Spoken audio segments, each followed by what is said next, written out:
Namaste. So today we are going to talk about atom or atom.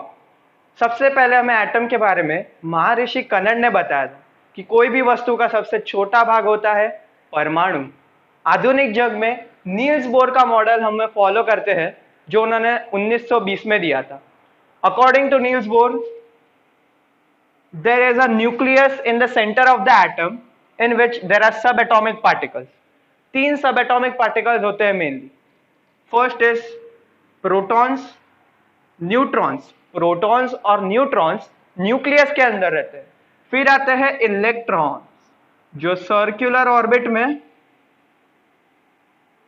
Nucleus के इर्द गिर्द घूमते हैं सर्कुलर ऑर्बिट में। Important point two note is protons are positively charged, electrons are negatively charged, and neutrons, they have no charge. So electron revolves in circular orbit around the nucleus. It arises a question that do electrons ever fall into the nucleus? One more question. Why does the electron stay in its orbit? Why doesn't it go out? Electron nucleus के अंदर गिरता क्यों नहीं है, या फिर वो nucleus वो ऑर्बिट में रहता क्यों है, वो बाहर क्यों नहीं निकल जाता? हमें ये तो पता ही है कि सर्कुलर मोशन में कोई भी ऑब्जेक्ट जा रहा है तो उस पर बाहर का फोर्स लगेगा। तो वो बाहर का फोर्स क्यों लगा? बाहर का फोर्स, अंदर का फोर्स इलेक्ट्रोस्टैटिक फोर्स है। तो बाहर के फोर्स से अंदर का इलेक्ट्रोस्टैटिक फोर्स बैलेंस हो जाता है, इसलिए इलेक्ट्रॉन अंदर भी नहीं गिरता है और वो बाहर भी नहीं चला जाता है। तो फिर हम लोग नेक्स्ट पॉइंट पे आते हैं, प्रोटॉन्स एटम्स आइडेंटिटी। तो प्रोटॉन एक स्पेसिफिक नंबर में न्यूक्लियस के अंदर रहते हैं। हम कार्बन का एग्जांपल लेते हैं। कार्बन के न्यूक्लियस में 6 प्रोटॉन्स रहते हैं और 6 इलेक्ट्रॉन्स उसके ऑर्बिट में भी रहते हैं। अगर मैंने एक इलेक्ट्रॉन ऐड कर दिया या एक इलेक्ट्रॉन निकाल भी दिया तो भी वो कार्बन का कार्बन ही रहेगा, क्योंकि उसके अंदर 6 प्रोटॉन है। वैसे ही ऑक्सीजन के अंदर 8 प्रोटॉन्स रहते हैं न्यूक्लियस के अंदर। इसका मतलब ये है कि न्यूक्लियस के अंदर स्पेसिफिक नंबर ऑफ प्रोटॉन्स रहेंगे, वो उस एटम की आइडेंटिटी बन जाती है। उसके बाद आते हैं हम फोटो इलेक्ट्रिक इफेक्ट पे। Photo electric effect is a very important effect given by sir Einstein. उन्होंने ये बताया कि जब भी एक एटम पे एक स्पेसिफिक वेवलेंथ की लाइट या फिर एक स्पेशल टाइप की लाइट जब एक एटम पे पड़ती है तो उसमें से इलेक्ट्रॉन्स बाहर निकलते हैं। वो इलेक्ट्रॉन्स बाहर निकलते हैं।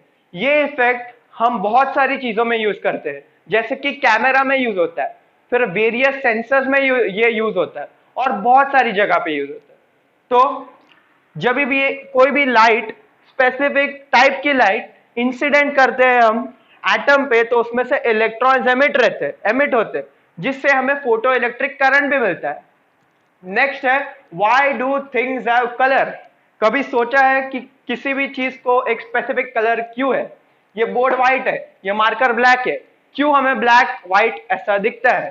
तो इसका रीजन ये है कि कभी भी हम किसी एटम को एनर्जी देंगे, एक एनर्जी देंगे, तो वो लाइट के फॉर्म में हो सकती है या हीट के फॉर्म में हो सकती है। तो अगर हम लोग कंसिडर करें कि इलेक्ट्रॉन फर्स्ट ऑर्बिट में घूम रहा है, तो हमने उसे एनर्जी दी, तो वो इलेक्ट्रॉन सेकेंड ऑर्बिट में जंप कर जाएगा, या उसके अगर सेकेंड ऑर्बिट में है तो थर्ड ऑर्बिट में जंप कर जाएगा। तो जब भी ये इलेक्ट्रॉन जंप करेगा एनर्जी लेके, तो पर ये ज्यादा देर इधर नहीं रहेगा, it will again go back to its orbit. ये वापस फर्स्ट ऑर्बिट में गिर जाएगा। फर्स्ट ऑर्बिट में गिरते वक्त वो एनर्जी वापस रिलीज करेगा, और वो एनर्जी रिलीज करेगा लाइट के फॉर्म में। इसीलिए, और ये लाइट के हमें अलग अलग कलर्स दिखते हैं। अलग अलग कलर्स अलग अलग वेवलेंथ के हिसाब से दिखते हैं। डिटेल में हम नहीं जाएंगे।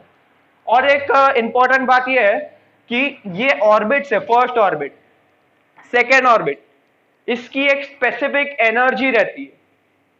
इलेक्ट्रॉन ऐसा नहीं कर सकता कि फर्स्ट और सेकेंड ऑर्बिट के बीच में कोई रास्ते में घूमे, वैसा अलाउड नहीं है, क्योंकि एक एनर्जी, एक ऑर्बिट की स्पेसिफिक एनर्जी है, दूसरे की स्पेसिफिक एनर्जी है, उसके बीच में वो नहीं रह सकता। तो ये हो गया एटम का इंट्रोडक्शन। फिर एक सबसे शॉकिंग सरप्राइज फन फैक्ट ये है कि एटम, इलेक्ट्रॉन बहुत अजीब है, बहुत कॉम्प्लिकेटेड है।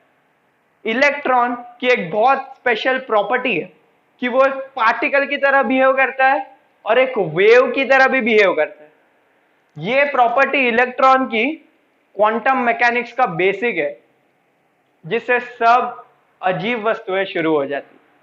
तो इसी के साथ मैं अपना वीडियो यहीं समाप्त करना चाहूंगा। Thank you.